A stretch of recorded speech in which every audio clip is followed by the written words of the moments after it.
I'm Scott Pakin. I'm a scientist at Los Alamos National Laboratory and the lead of the ECP hardware evaluation portfolio. The title of my talk is How Fast Are the Supercomputers of the Future?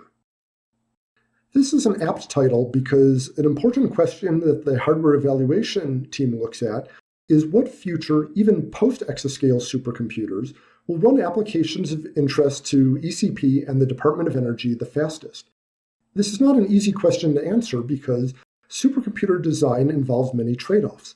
Should a supercomputer provide faster memory or a greater memory capacity?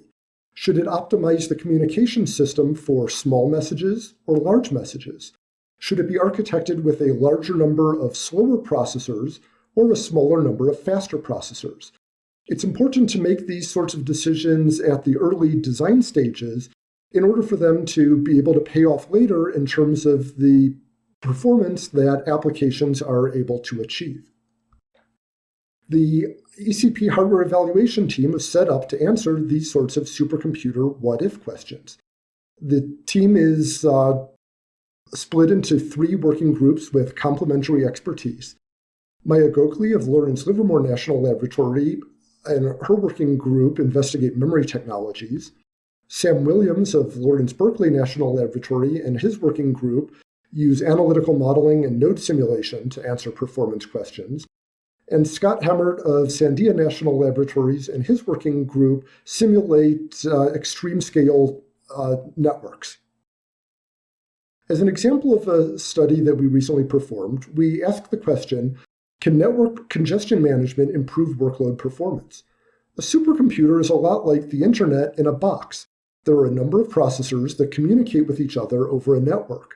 And just like when everyone in the family tries to video conference at the same time, this leads to contention for the network and poor performance. New hardware that's upcoming available is designed to mitigate this congestion and offer quality of service features. And the question is, how well does that work?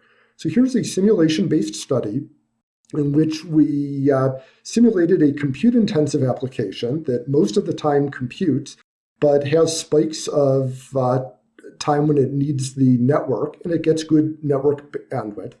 But then if we introduce a background application that streams data to the storage subsystem, that hogs all of the available network bandwidth, delaying the compute-intensive application and preventing it from running. But when we introduce congestion management features, that only slightly lowers the network bandwidth that the I/O-intensive application is able to receive, while delivering that extra bandwidth to the compute-intensive application, so it could finish just slightly slower than it would when there's no background traffic.